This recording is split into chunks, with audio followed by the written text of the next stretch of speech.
കർത്താവിന്റെ ജീവിതത്തിൽ അനേക അത്ഭുതങ്ങളും അടയാളങ്ങളും ചെയ്തിട്ടുണ്ട്.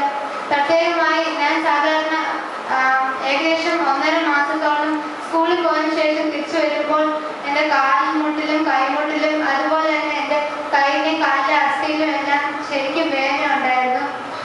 ഇവിടെ ഈ മീറ്റിംഗിന് വന്നപ്പോൾ പാസ്റ്റർ എൻ്റെ അടുത്ത് ഇങ്ങോട്ട് ചോദിച്ചു, പ്രാർത്ഥിച്ചപ്പോൾ ഇങ്ങോട്ട് ചോദിച്ചു, ഇതുപോലെ വേദനയുണ്ടോ കൈയിലും കാലിലും ഒക്കെ? അങ്ങനെ ഉണ്ടെന്ന് പറഞ്ഞ പാസ്റ്റർ എനിക്ക് എന്നെ പ്രാർത്ഥിച്ചു. കർത്താവ് അത്ഭുതം ചെയ്തു. സാധാരണ വാനില് ഇട്ട് വരുമ്പോൾ പോലും വലിയ വേദനയായിരിക്കും. അടുത്ത ദിവസം നിൽക്കുമായിരുന്നു, എന്നിട്ട് പോലും ഒട്ടും വേദനയില്ലായിരുന്നു. കർത്താവ് എനിക്ക് വേണ്ടി അത്ഭുതം ചെയ്ത് എന്നെ കർത്താവിനെ സ്തുതിക്കുന്നു. ഇപ്പോൾ ഇവിടെ പ്രാർത്ഥിക്കാനായിട്ട് വന്ന സമയത്ത് അവളുടെ കാൽമുട്ടിലും കൈമുട്ടിലും അസ്ഥികളെല്ലാം ഭയങ്കര വേദനയായിരുന്നു. അവളിങ്ങനെ വീട്ടിൽ ചെന്നപ്പോൾ എന്നോട് പറഞ്ഞത്,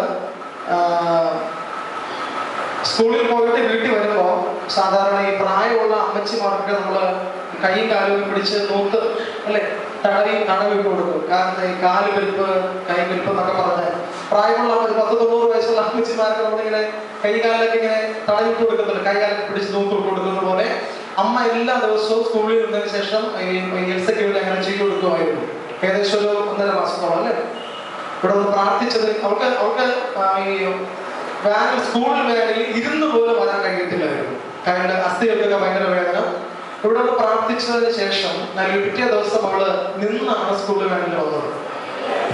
അല്ലെങ്കിൽ അന്നത്തേക്ക് ശേഷം ഇന്നേ വരെ ആ രോഗം അവളുടെ ശരീരത്തിൽ ഉണ്ടായിട്ടില്ല.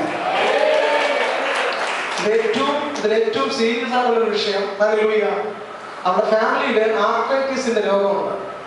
ആർത്രൈറ്റിസിന്റെ രോഗം അവരുടെ ഫാമിലിയിലുണ്ട്, കുടുംബപരമായിട്ടുണ്ട്. അത് അടുത്ത തലമുറയിലേക്ക് വന്നു തുടങ്ങിയ 1.5 മാസമായപ്പോഴാണ് സ്തോത്രം ദൈവത്തിന്റെ കൃപയാൽ കർത്താവിന്റെ കൃപയാൽ അവൾക്ക് വേണ്ടി പ്രാർത്ഥിച്ചത്. അതിനുശേഷം ഇന്നേ വരെ ആ ആർത്രൈറ്റിസ് രോഗം അവളെ സ്പർശിച്ചിട്ടില്ല. ദൈവങ്ങളെ പൂർണ്ണമായും സൗഖ്യമാക്കി കരമടിച്ച കർത്താവിന് മാത്രം കൊടുക്കാൻ എല്ലാവരും